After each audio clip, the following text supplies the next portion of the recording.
Graças ao tom alto e importante da trilogia do Batman de Christopher Nolan, a destruição em massa de O Homem de Aço e a erradicação de metade do universo no final apoético de Vingadores Guerra Infinita, os filmes de super-herói recentes tinham sua imagem atrelada a obras épicas, com toneladas de efeitos visuais, orçamentos astronômicos e uma campanha de marketing mundial para atrair públicos de todos os gostos e idades para as salas do cinema. Tais características, no entanto, não são um demérito. Foi graças a elas que presenciamos momentos icônicos e que levariam o público à loucura, como o Homem-Aranha segurando o metrô em alta velocidade, Batman sendo quebrado por Bane e o Capitão América se mostrando digno de portar o Mjolnir no embate final contra o Thanos. Porém, obras do subgênero com escalas reduzidas, focadas mais no humor do que na ação e que têm como principal ambientação ser um produto de entretenimento para toda a família, não são apenas bem-vindas, como também necessárias. Tendo em vista que as inúmeras críticas pelo fato dos filmes de super-herói acabarem com a democracia no cinema, pegando mais da metade das salas e retirando o espaço de obras menores, é bom ver que há sim espaço para todos, inclusive dentro do próprio nicho. Dito isso, um dos filmes mais acessíveis e divertidos da Marvel chegou em 2015 com Homem-Formiga, um herói que, apesar do seu legado dos quadrinhos, não havia atingido os patamares de outros personagens titânicos como o Homem-Aranha, Batman ou Superman. Com um foco direcionado ao humor, ao drama familiar e aos seus personagens, o filme foi uma grata surpresa, devido, entre outras coisas, sua relativa independência à Fórmula Marvel e a sua necessidade de interconectar os filmes em uma história maior, e do gênero de super-heróis como um todo. Seu moderado sucesso permitiu que uma sequência fosse feita, trazendo de volta o elenco carismático liderado pelo diretor Peyton Reed. Conhecido por filmes de comédia como Sim Senhor, Reed encontrou na sequência a oportunidade de expandir o que havia sido feito no primeiro filme, não sendo mais necessárias introduções e histórias de origem. Com seu micro-universo apresentado, era hora de levar os personagens adiante, sobretudo o cientista Hank Pym e sua filha Hope Van Dyne. Agora, o foco da trama é direcionado a ambos, que haviam se reconciliado no filme anterior e que se unem para tornar a sua família completa novamente, partindo de um experimento para trazer a sua mãe/esposa de volta do mundo quântico. Além disso, o filme seria uma oportunidade de dividir o protagonismo do personagem título com seu par romântico nos quadrinhos e no cinema, e com isso, Homem-Formiga e a Vespa chegou aos cinemas em 2018. Tenha sido essa uma estratégia proposital ou não, o filme acabou tendo a ingrata tarefa de acalmar os ânimos do público, após os trágicos eventos mostrados no encerramento de Vingadores Guerra Infinita. Porém, assim como seu antecessor, o grande arco de luta dos heróis contra Thanos está presente, mas não a ponto de prejudicar o real cerne da obra, de desenvolver a relação dos personagens e replicar o clima familiar e divertido da franquia, algo que a sequência consegue fazer de maneira eficiente. A história se passa 2 anos após os eventos de Guerra Civil, onde Scott Lang está em prisão domiciliar devido à sua desobediência ao Tratado de Sokovia, por ter auxiliado o Capitão América.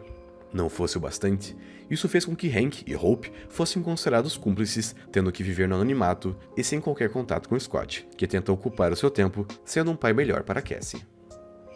No entanto, quando Scott passa a ter estranhos sonhos envolvendo Janet, mãe de Hope que havia supostamente morrido no mundo quântico, Hank decide criar um túnel em um laboratório para resgatar a sua esposa.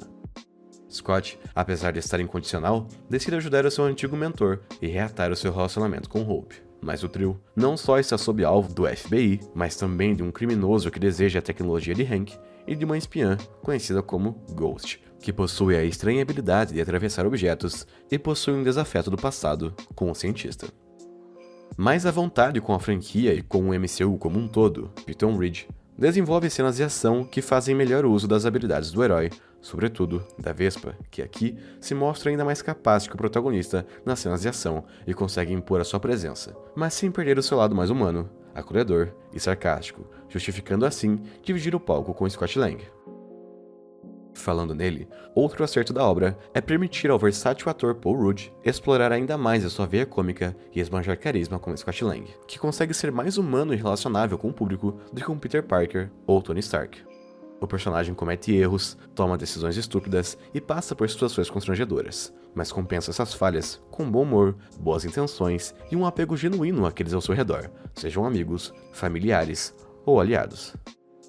Graças a isso, temos uma dupla de contrastes entre Scott e Hope, que funciona pois ambos complementam os pontos fortes e fracos de cada. Além de que a direção e o enredo criam situações que tiram proveito de suas interações para criar vínculos e divertir o público. E também graças ao carisma de Paul Rudd e Evangeline Lilly, que não são os únicos destaques do elenco. Michael Douglas continua trazendo credibilidade ao filme, e aqui está mais à vontade no papel, entregando momentos de humor e drama, principalmente no que envolve a sua esposa, que conta com a participação reduzida, mas bem-vinda, da atriz Michelle Pfeiffer.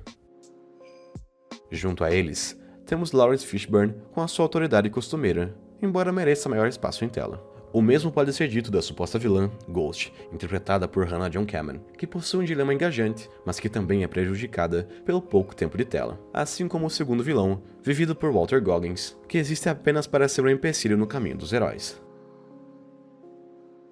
Já no que concerne os alívios cômicos, temos o retorno de Bob Cannavale, Judge Greer e Abby Ryder Fortson, além do trio impagável liderado por Michael Pena, que assim como no anterior, rouba todas as cenas para si, além da adição de Randall Park, que faz um personagem de uma piada só, sendo reprisado diversas vezes. Mas todas funcionam graças ao seu timing cômico. Com essas virtudes em relação ao desenvolvimento de personagens e elenco, o filme ainda segue parte da cartilha de filmes de super-herói, com efeitos visuais competentes e cenas de ação de distintas escalas, mas sem deixar o humor de lado, como é visto na perseguição de carro no clímax da história.